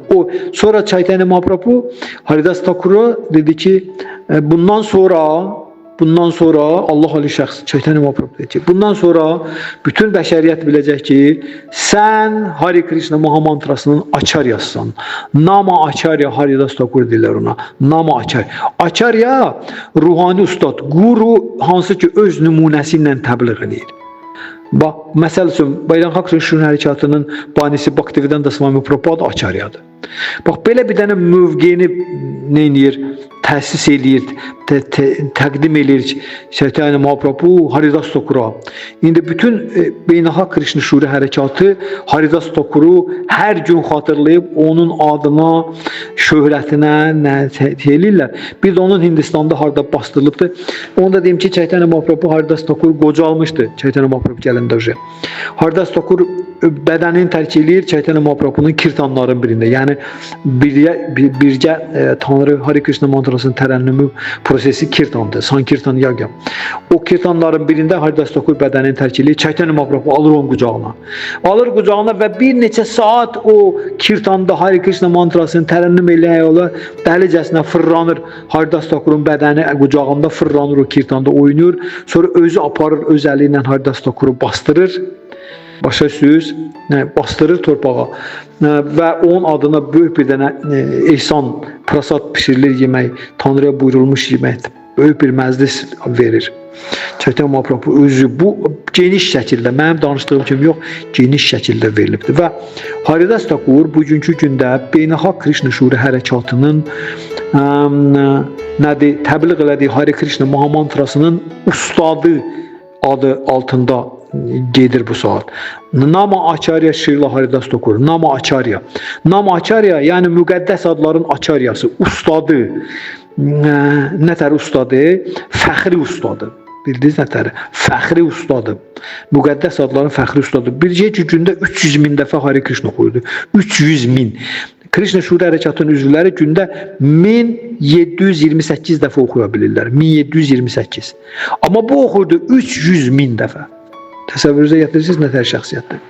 Müsəlman ailəsində doğulmuşdu. Bax belə bir dənə şəxsiyyətdir. Bugünkü gündə Beynəlxalq Krishna Şuri Cəmiyyətinin bütün məbədlərində Haridas Thakurun adı hər gün neçə dəfə çəkilir və onun şöhrəti nədir, şöhrətləndirirlər onu. Və bir də onun Hindistanda Çaqanatapuri şəhərində yaxınlığında, məbədin yaxınlığında onun orada samadxisi, yəni məzarı vardı ki, Krishna Şuri Hərəkatının üzvləri oraya gedəndə gedirlər onun məzarının ətrafında otururlar, mantra oxuyurlar, Hare Krishna oxuyurlar təsbihdə və onun məzarına sitayiş edirlər, səcdə edirlər. Yəni Krishna Şuri Hərəkatının aparıcı qüvvəsidir Haridas Thakur. 3 şəxsiyyət oldu. Dördüncüsü Chaitanya Mahaprabhu'nun hərəkatı deməli Hindistanda təzə-təzə hərəkət başlayanda hərəkata qoşulanlar küllü miqdarda insanlar Bengalya, Navadvipa şəhərində bu Allah Ali şəxsdir, bilirsiniz nətəri? Allah Ali şəxs hər bir canlı varlığın qəlbində olandır. Amma Allah Ali şəxs Tanrı heç vaxt özünə ibadəti, təbliğatını məcburi eləmir, bilirsiniz də, könüllü eləyir. Chaitanya Mahaprabhu'nun hərəkatı genişlənə gedir. Küllü miqdarda insanlar qoşulurlar Chaitanya Mahaprabhu'nun arxasınca gedirlər. Hare Krishna mantrasını tərənnüm eləyirlər. Və bunun ən yaxın həmrahları, Chaitanya Mahaprabhu'nun ən yaxında olanlar mantranı gecələr də oxuyurmuşlar. Gündüz də oxuyurmuşlar, gecələr də birin evində, həyətində yığışırmışlar, instrumentləri götürmüşlər, musiqi alətlərini və çalıb oxuyurmuşlar Hare Krishna gecələrdə. Və bu Hindistanın bəzi Smarta Brahmanlar deyirlər ona, Smarta Brahmanlar. Smarta Brahmanlar yəni ki, kasta sisteminin Brahmanları. Elə bil ki, dindarlar da, başa düşdünüz, biri var Allah fədailəri, bir də var ki, belə dindar insanlar da, ənənəyə bağlanmış dindar insanlar vardı. Heç Allah fədaisi deyirlər, sadəcə olaraq ənənənin tərəfdarlarlar, başa düşdünüz. Necə ki, bugünkü gündə dinləri bu cür təqdim edirlər, səmavi dinləri, ənənə kimi təqdim edirlər. Allah fədailərinə o qədər də məhəl qoymurlar. Əsas ənənəyə sən bağlı olmalısan. Əsas sən bizim ənənənin adamı olmalısan. Allah fədaisi, tək Allahın fədaisi olmağı əsas məsələ deyil. Eləcə də Hindistanda belələr var ki, onlara deyirlər Smarta Brahmanlar. Onların paxıllığı tuturdu Chaitanya Mahaprabhu'nun hərəkatına. Chaitanya Mahaprabhu heç bir ənənə zad güdmədən küçələrdə Hare Krishna oxuya-oxuya rəqs eləyə gedirdi. Allah Ali şəxsi, özü şəxsən. Bildiniz nətər? Və bu Smarta Brahmanlar onların o əhval-ruhiyyələri hansı ki, ənənə Brahmanları idilər. Onların paxıllığı tuturdu Chaitanya Mahaprabhu'nun hərəkatına, onun üzvlərinə. Və onlar gedirlər, yenə həmən o Navadvipanın qazisi vardı, qazi, şəhər qazisi. Gedib o şəhər qazisinə şikayət edirlər ki, bunlar oturublar gecə ilə, özdə eyni ənənənin adamlar deyil, müsəlmanlar deyirlər, hinduslardır bunlardan. Ki, bunlar gecə ilə otururlar, Allahın adlarını oxurlar. Gecə vaxtı nəyə lazımdır ki, Allahın adlarını insan öz ürəyində də təkrarlaya bilər. Nə hökümdür ki, musiqi aləti ilə çalasın, oxuyasan, qışqıra mantra. Səhərə qədər oxuyurlar və hamını narahat edirlər. Qazi də deyir ki, bu sizin Allahın adını oxuyurlar da, burada sizin nəyə acığıza gəlib? Bunlar paxıldırlar axı. Bunlar yox, onlar niyə görə gecə oxuyurlar, niyə görə ucadan oxuyurlar? Allahın adını sakitcənə də oxumaq olar. Qazini məcbur edirlər ki, onları cəzalandırsın. Qazi də deyir, yaxşı, sizin sözünüzə görə eləyərəm. Qazi əmr verir ki, gecələr oxumağa qadağan eləsinlər, amma bunlar fədailər sınavında oxumaqlarında davam eləyəndə qazi başına bir neçə nəfər özünün telexranit edirlər, o müdafiəçilərindən ətrafında, əsgərlərindən bir kişinin yanında götürür, gecə gəlir həmən yerə. Gəlir haradakı bu fədailər yığışıblar, oxuyurlar, Hare Krishna oxuyurlar, çalıb oxuyurlar. Gəlir onların üstündə qəzəblənir, hirslənir. Sonra da götürür bundan barabanlarını, mindanqaları alır, əlinə götürür, bəkdən çırpır yerə, çilik-çilik olur. Çünki mirdanqa gildən düzəldilən şeydir. Gildən düzəldilən də bu da götürüb başına yerə çırpanda gil çilik-çilik olur, qırılır. Və bunlara qadağan eləyir ki, oxumayın. Çıxıb gedir. Səhər bunların hamısı gəlirlər Chaitanya Mahaprabhunun üzünə. Chaitanya Mahaprabhu Allah ali şəxsdir. Gəlirlər Chaitanya Mahaprabhunun huzuruna ki, bəs axşam qazi gəldi bizim mirdanqamızı sındırdı və bizə qadağan elədi oxumağa. Dedi ki, mənim şəhərimdə bundan sonra Hare Krishna mantrasını heç kim oxumayacaqdır. Vəssalam. Chaitanya Mahaprabhu deyirlər. Həmən gecə də qazi bundan mirdanqasını sındırıb evə gedəndə, qazi mirdanqasını sındırır, çıxır gedir evə də, gecədir. Gedir evə yatmağa, gedir həmişəki qaydası ilə duasını oxuyur, namazını qılır da, neyinsə gedir yatır da. Yatanda yuxuda qazi indi özü sonradan danışacaq. Yox, indi bunu danışmıyorum. Gəlin Chaitanya Mahaprabhu görüşən. Chaitanya Mahaprabhu deyib deyirlər, Chaitanya Mahaprabhu deyəndə, Chaitanya Mahaprabhu özü şeyə gəlir də, ki, kimdir ki, mənim missiyama kim mane ola bilər? Allahın işinə kim mane ola bilər? O deyir, bir dəfə bir dənə müminin yanında gəlirlər, deyirlər ki, təzə bir hərəkat yaranıbdır, öz elin təbliğ edir. Onlar gedir, onları döyək, qovaq. Bu da deyir ki, narahat olmayın. Əgər o insan əməlidirsə, öz-özünə sıradan çıxacaq. Allahın işidirsə, yenə narahat olmayın. Çünki Allahın işinə heç kim mane ola bilməz. İndi burada Chaitanya Mahaprabhunun işinə kim mane ola bilər ki? Chaitanya Mahaprabhu səhər durur, həmən şəhərin bütün əhalisini yığır ətrafına. Bütün əhali yığılır Chaitanya Mahaprabhunun arxasınca. Bildiniz nətər? Bütün əhali yığılır. Bu bütün şəhərin əhalisi ilə Chaitanya Mahaprabhu yerir qazinin evinin üstünə. Bu qazinin əslində Chaitanya Mahaprabhu ilə uzaq qohumluğu da var idi. Uzaq qohumuydu. Yəni ata tərəfindən nəsə qohumuydu. Qazi qapısı, pəncərəsini açır, baxır ki, bütün şəhər bu evin qabağındadır. Chaitanya Mahaprabhunun arasından çıxır, qabağa gələndə qazi düşür aşağıya, özünün əsgərlərinə Chaitanya Mahaprabhunu qarşılayır, aparır içəri. Deyir, gedək içəri. Bizim səndən qohumluğumuz var, bilirsən də. Qazi Chaitanya Mahaprabhuya deyir. Gətirir, ikisi təkbətək otururlar üz-üzə, qazi ilə. Chaitanya Mahaprabhu deyir ki, qaziyə deyir ki, sənin nə problemin var? Ki, mən Allahın adlarını tərənnüm edirəm. Qazi deyir ki, bizim bura müsəlman şeyidir, şəhər əhalisidir, biz müsəlmanıq, bizim öz kitabımız var. Chaitanya Mahaprabhu deyir ki, sən nətər müsəlmansan? Sən nətər vedaları bilirsən, sənin vedalardan da xəbərin var. Sən nətər bəs inək öldürüb onun ətini yeyirsən, sən bilirsən ki, inək müqəddəs heyvandır. Deyir ki, bəs bizim kitabımız icazə verir buna. Quran. Deyir, sizin kitabınız nədir? Quran. Deyir, siz o kitabın mənasını başa düşmürsünüz. Ona görə siz belə fikirləşirsiniz. Allah Ali Şahs Krishna, Chaitanya Mahaprabhu. Və qazi Chaitanya Mahaprabhunun səsini eşidəndə Chaitanya Mahaprabhu nədə danışır. Chaitanya Mahaprabhunu bir ara dayandırır, deyir ki, mən deyir, o mirdanqanı sındırıb getdim evə, danışır, özü danışır. Mən o mirdanqanı sındırıb getdim və yatmağa. Getdim yatanda yuxu gördüm. Mənim yuxuma bir dənə şir gəldi. Çox qəzəbli bir şir.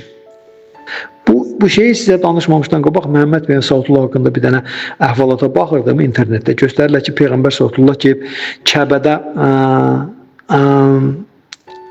ibadət eləyəndə, namaz qılandadır, konkret olaraq. Hansısa günün hansısa bir vaxtı gedib orada namaz qılırmış Kəbədə. Və o vaxtı bir nəfər o paxıllardan biri, qara bədniyyət insanlardan biri gəlir Peyğəmbəri hədələyir ki, mən səni burada bir də görməyim ki, burada sən ibadət edirsən. Çünki Allah fəda etsin, elə hamı, indi Məhəmməd Peyğəmbəri deyirlər, belə təriflər. Amma onlar özləri burada olanda İsa Peyğəmbəri çağırmağa çəkiblər, Həzrət Əlinin başını kəsiblər, Haridas Takuru çırpıblar, döyüblər. Yəni, Allah fədailəri burada olanda hamı onların başına and içmirdir. Eləcə də Məhəmməd Peyğəmbər Sallallahu onu gəlir, bir dənəsi onu hədələyir Peyğəmbəri ki, mən səni burada bir də görməyim, gəl burada namaz qılırsan. Adı da bir cürdür, cahiləydin, cahiliydi, nəsə belə adlı. Belə qaraqabaq bir insan.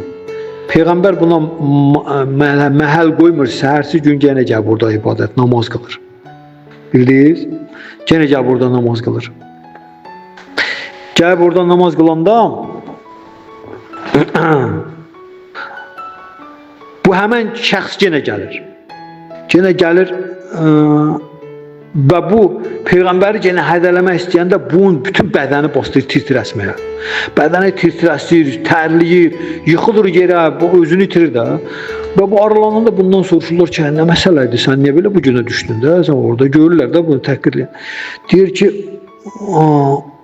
mən deyir bir dənə qorxunc şir gördüm onun qabağında. Bir tane qorxunc şir gəlib durmuşdu. Peyğəmbər namaz qılanda, Peyğəmbərin qabağında durub həmən adamı qorumaq üçün gəlmişdi də şir. Peyğəmbəri qorumaq üçün gəlmişdi həmən adamla. O adam həmən adamda o şiri gördü, başa düşdün nətəri. O şir özünü ona göstərib. Onda o bax belə əl-ayağı asıbdı, ağzında dili tutulubdu, başa düşdün nətəri. İndi görsünüz, elə mən əminəm ki, şir kimdir də, biz bilirik, indi deyəcəm. Bu da deyir ki, bir dənə şir gəldi mənim yuxuma, şir nərilti ilə, insan səsi ilə danışdı məndən və səsi ilə ucadan mənə dedi ki, sən bir də mənim fədailərimin mirdanqasını toxunsan, onları şey eləsən də, incitsən. Deyir, pəncəsini qoydu sinəmə belə, mənə dedi ki, sən sinə bax o aləti sındırdığın aləti necə, bax onun kimi sənin sinəni cırıqlayar.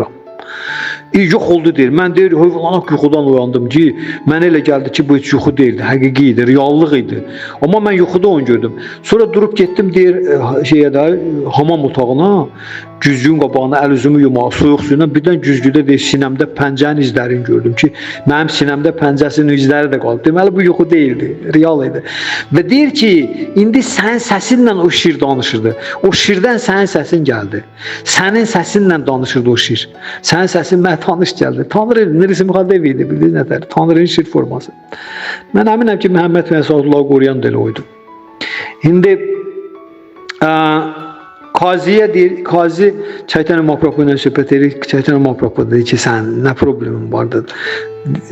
Görür ki, Çaytən Mahaprabhu kimdir də? Axşam bunun yuxusuna gələn həmən şir. Tanrıdır deməli. Qazi Çaytən Mahaprabhuya səcdə eləyir qabağında baş əyir. Deyir ki, mən sənə söz verirəm ki, mən hələ ki buradayam. Mən burada olana qədər də və mən ölüb gedəndən sonra bütün əsli nəcabətimə, hamısına özümdən qoyacağım, bəyanat qoyub gedəcəm ki, sənin hərəkatına, sənin təbliğatıma heç kim mane olmasın.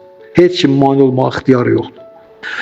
Və indi həmən o qazinin yenə də qəbri Beynəlxalq Krishna Şuri Hərəkatının üzvləri üçün müqəddəs bir yerdir.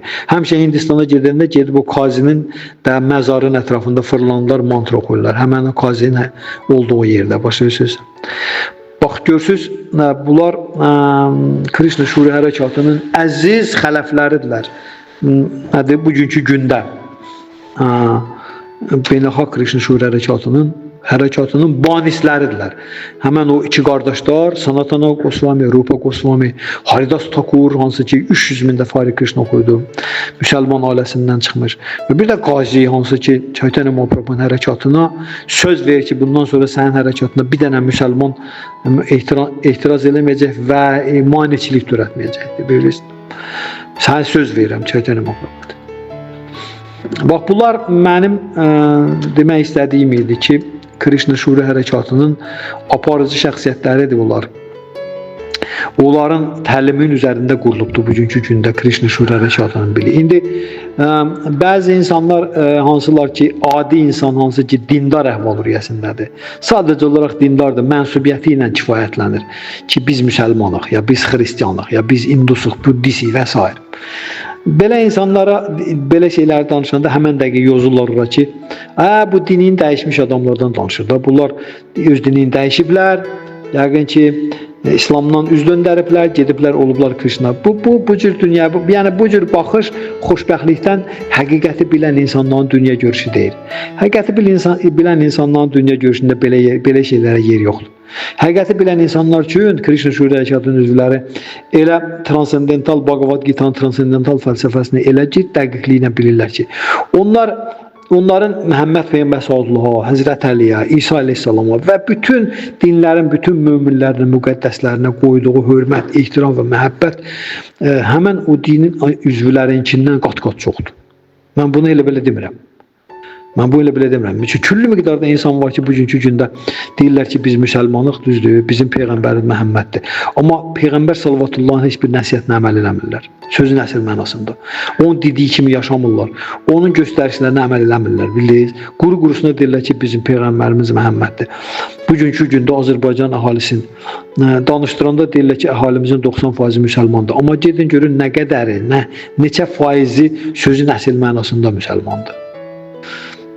Tapa bilməzsiniz, çox nadir taparsınız belə insan. Bildiniz ki, Məhəmməd bin Sallallahu adından layiq yaşayır,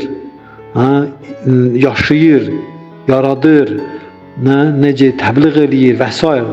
Məhəmməd peyğəmbərin adından layiq, Həzrət Əli əleyhissalamın adından layiq, İmam Hüseynin adından layiq tapmayasınız belə adam. Çox nadir.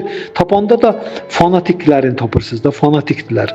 Yəni fanatikcəsini eləyir və bu böyük şəxsiyyətlərin adına məhəbbət qazandırmır. Məhəbbət qazandırmaq əvəzinə, hörmət qazandırmaq əvəzinə hansısa belə xoşa gəlməz duyğular qazandırırlar. Bildiniz nətəri? Bu böyük şəxsiyyətlərin adlarına. Ona görə amma Krishna hərəkatının üzvləri, bunlar hamısı bu peyğəmbərin göstərişlərinə artıqlaması ilə əməl edirlər. Nəinki eləyirlər, artıqlaması ilə. Artıqlaması ilə. Məhəmməd bin Sallallahu 1500 il bundan qabaq qayda qoydu, çərçivə qoydu, hökm qoydu ki, heyvan əti yemək istəyirsinizsə bax bu qaydalarla yeyin.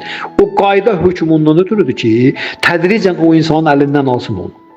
Ona haqq qazandırmaq üçün deyil, məhdudlandırmaq, çərçivəsi olmaq. Sonra da çərçivəni daraltmaq, onun əlindən almaq. Amma 1500 ildən sonra insanlar deyirlər ki, bizim dinimiz heyvan öldürüb ətin yeməyə icazə verir. Yəni bunlar əslində demək istəyirlər ki, peyğəmbərin təliminin gücü yoxdur. Peyğəmbərin təliminin gücü olsaydı 1500-dən sonra görə biz hələ də ət yeyirik. Peyğəmbərin təliminin gücü var, siz ona əməl eləmirsiniz. Siz ona əməl eləmirsiniz. İsa əleyhissalam 10 dənə ehkamından biri ki, öldürmə. Prabhupada deyir, xristianlar qədər öldürməkdə məharətli olan yoxdur. Öldürməkdə məharətlidirlər. Kütləvi sürətli heyvanlar öldürürlər sallaxanalarda. Qadınların bətnində uşaqları kütləvi sürətdə öldürürlər abort adı ilə. Sonra da müharibələr, qırğınlar, yəni öldürməkdə mahirdirlər. Özləri də deyirlər ki, biz xristianıq. Biz İsa peyğəmbərdir bizim peyğəmbər. Siz İsa nətər sizin peyğəmbərinizdir? Siz nətər bəs onu öldürmə ehkamını əməl eləmirsiniz? O İsa peyğəmbər deyir, onlar deyir ki, İsa peyğəmbər deyib ki, insanı öldürmə. Yəni peyğəmbər bu qədər bisavad idi ki, desin ki, insanı öldürməni, heyvanı öldürməni fərqini desin. O deyir, öldürmə, heç kimi öldürmə. Yəni heç kimi elə belə öldürməyə sənin ixtiyarın yoxdur. Budda da bunu Tanrı Budda da bunu belə təbliğ etmişdi, ahimsa adı altında. Öldürmə. İndi Kitayda yeriyən hər şeyi öldürürlər. Nə yeriyirsə onu öldürüb yeyirlər. Özləri də buddistlər. Amma Budda kategorik qoymuşdu, ahimsa, zorakılıq işlətmə, heç kimi öldürmək olmaz. Bilirsiniz, buddizm heç kəsi öldürməyə icazə vermir, Buddanın təlimi. Amma onlar öldürürlər. Yəni Çində bu saat öldürməkdə iti də öldürürlər, pişiyi də öldürürlər. Nə bilim daha Azərbaycanda milçəyi öldürür, milçəyi də tarakanı da öldürürlər və s. Ona görə də beləcə də bizdə nədir? Krishna hərəkatının fəlsəfəsi, nəzəriyyəsi bu bütün dinlərin, təlimlərin hamısının möminlərini, müqəddəslərini, banislərini, bildiniz nətəri? Onların hamısına yüksək səviyyədə ehtiram, məhəbbət və hörmətlə yanaşırlar. Onların göstərişlərinə əməldə icra edirlər, əməldə, sözdə yox, əməldə icra edirlər. Sözdə yox, başa düşdünüz? Əməli sürətdə həyata keçirirlər ki, buyurşedici maddə qəbul eləmə, Quranda yazılıbdır. Buyurşedici maddə qəbul eləmə olmaz. Buyurşedici maddə siqaretdir, spirtli işçidir, çaydır, kofedir. İndi bugün gəlin barmaqla heç tapa bilməzsiniz ki, belə müsəlman ki, bunlar bu sadalıqlarımızı qəbul eləmir. Heç olmasa çayla kofe içmir. Qara çay, kofe, siqaret çəkmir, məsələn. Buyurşedici maddədir də. Hamısı içki içirlər, dindirəndə deyir ki, bizim dinimiz İslamdır, Peyğəmbərimiz Məhəmməddir və s. Və s. Eləcə də heyvanları öldürüb ətim. Heç bir təlimə uyğun gəlmir. Bugünkü gündə nə cür insanlar heyvanları öldürüb ətin yeyirlər. Heç bir təlimə uyğun deyil. Nə Quran elminə uyğundur, nə İncil elminə uyğundur, heç birinə uyğun gəlmir. Özbaşınalıqdır bu burası, başa düşdünüz? Amma Krishna hərəkatında gəlib qoşulanlar hamısı səmimi insanlar, onlar bu 4 dənə prinsipə ciddi şəkildə əməl edirlər. Heç bir heyvan öldürmürlər, ət yemirlər. Heç bir buyurşedici maddə qəbul eləmirlər. Nə spirtli içki, nə siqaret, nə çay, nə kofe, nə narkotik vasitə, heç bir qumar oyununda, idman azarkeşliyində bu və ya digər azarkeşlərdə pul maxinasiyalarında iştirak eləmirlər və əsası da heç bir zinakarlığa yol vermirlər. Başa düşdünüz? Qadın-kişi münasibətləri, cinsi əlaqə münasibətləri ancaq nikah çərçivəsində həyata keçirilir. Bu Krishna Şura Hərəkatının üzvlərinin əməl etdiyi ciddi 4 prinsipdir. Ona görə bu bütün dinlərin təbliğ elədiyi 4 dənə ən vacib prinsipdir. Bütün dinlərin peyğəmbərləri, bu dahiləri bax bu 4 dənə prinsipi ciddi şəkildə təbliğ eləyiblər. Çünki bu 4 dənə prinsip ümumiyyətlə din deyilən şeyin 4 dənə ayağıdır. Ümumiyyətlə istənilən dinin 4 ayağı var. Mərhəmətlilik, yəni rəhimlilik. Təmizlik, zahidlik, yəni paklıq, zahidlik, üçüncüsü də düzgünlük, dürüstlük. Dürüstlük, paklıq, zahidlik, bir də mərhəmətlik, rəhimlilik. Bax bu istənilən dinin 4 dənə dirəyidir, 4 ayağıdır. Bunları əksi isə günahlı həyatın 4 dirəyidir. Günahlı həyatın 4 dirəyi bunların əksidir. Bildiniz? Bu da nədir? Heyvanat öldürüb yeyənlər, bir şödücü maddə qəbul edənlər, qumar oynayanlar, azarkeşli oyunlara aludəçilik edənlər, siyasətlə məşğul olanlar, bir də ki, zinakarlıq edənlər. Bunlar bugünkü gündə ancaq özlərinin mənsubiyyəti ilə kifayətlənirlər. Buna görə də mən bunları danışdım, ona görə ki, bu şəxsiyyətlər dini mənsubiyyəti yox, bunlar Tanrıya təslim olmağı əsas götürürlər. Tanrı gələndə və Krishna Şura Hərəkatı bugün dünyaya bu Hare Krishna Mahamantrasını yaymaqla, Tanrı müqəddəsatlarını təbliğ eləməklə Allah Ali şəxsiyyət Tanrı, uca Tanrıya əbədi əzəli sevgini bərpa eləməyi əsas məqsəd kimi qoyubdur. Sevgi, hər bir canlı məxluqun qəlbində Allaha sevgi var. Və Allaha sevgi o şeydir ki, bu insanı tam təmənnasız ibadətə gətirir. Həzrət Əli əleyhissalam deyirdi, sən nə cəhənnəmin qorxusundan, nə cənnətin şövqündən səhəs ibadət edirəm. Belələri azadələrdən deyirlər, nədən bədən konsepsiyasından? Mən bədənəm. Çünki mənsubiyyətlər bədənə aiddir. Fatime-i Zəhra Allaha deyirdi ki, mən səndən heç nə istəmirəm, ona görə ki, sən özü istəyirəm. Mən elə bir evdəki onun pəncərəsindən səni seyr eləyim və ona zikir verir Allah, zikir. Həmən bax bu zikri, hansı ki, Çaytanya Mahaprabhu 500 il bundan qabaq təbliğ elədi. Allahın adlarını zikr elə. Allahın adlarının zikri ona təmənnasız məhəbbət xidmətidir. Çünki Allahın adı ilə özünün arasında bir fərq yoxdur. Rabiyə dedi ki, Allahım, görsən ki, sənə cənnət üçün ibadət ediləm, cənnətin qapıları mənim üzümə bağla. Görsən cəhənnəmin qorxusundan ibadət ediləm, mənim cəhənnəmin ən isti bucağınadır. Görsən sənə sevgim naminə, sənə rizan üçün eləyirəm, bunu mən əsirgəmə. Görürsünüz, bunlar Cəlaləddin Rumi deyirdi, Allahı sevənlərin dini yoxdur. Ona görə də Bhagavad Gita'da Krishna deyir, Sarvadharman parityagam mamekam sharanam brajam. Aham tvam sarva pabipi moksham shammashucha. Deyir, bütün dinləri qoy qırağa. Allah deyir, bunu deyir. Krishna peyğəmbər deyir, Krishna Allah ali şəxsdir. Həqiqətin özüdür. Deyir ki, bütün dinləri qoy qırağa. Sarva dharma parityaga, sarva bütün dharma dinləri. Mam mənə, ekam tək, mam ekam, şaranam raca, özü mənə tək təslim elə. Mənə həsrlə. Aham mən, tvam səni, sarva bütün pabipki günahlarından moksha yaşama azad eləyəcəm, maşı çox qorxma. Mən sənə bütün günahlarını azad edəcəm, qorxma. Tək bir dənə mənə təslim ol. Tək bir dənə mənə. Bütün dinləri qoy qırağım. Bax, Krishna Şura Hərəkatının təbliğatı budur. Tək Allah, Hare Krishna Mahamantrası Allahın özüdür. Çünki Allahın adı ilə özünün arasında fərq yoxdur. Yəni Allahın adını deyəndə onun özüdür. Bu bizdə fərq var, amma Allahda fərq yoxdur. Allah mütləq şəxsiyyətdir. Ona görə biz Hare Krishna, Hare Krishna, Krishna Krishna, Hare Hare, Hare Rama, Hare Rama, Rama Rama, Hare Hare deyəndə Krishna ilə, Allahla bilavasitə əl-ələ veririk. Başa düşün. Əlin belə bilavasitə Allahla ünsiyyətə girirsən. Bilavasitə, bildiniz? Da burada dindən, dindarlıqdan söhbət gedə bilməz. Və həmən o iki qardaş Sanatana Goswami, Rupa Goswami, Dəbir Kasla, Sakar Malik. Onlar bax bu səviyyənin şəxsiyyətləri idilər, bildiniz? Allaha sevgi, məhəbbət, dindarlıq yox, mənsubiyyət yox, Allaha sevgi. Allahı sevmək, peyğəmbərini sevmək, imamını sevmək. Yəni Allah və ona aid olan hər bir şeyi sevgi yoluna durmaq. Bu Krishna Şura Hərəkatının nə idi? Təbliğatının nədir? Əsas xəttidir, ana xəttidir. Belə, kimisə sual olsa, kiməsə nəsə aydın deyil, kimsə nədənsə narazıdır bəlkə. Kiməsə nəsə xoş getmir, kimisə bir iradı var, sual verə bilər mənə. Mən məmnuniyyətlə ustadın və Tanrının mərhəməti sayəsində çalışaram izah edeyim.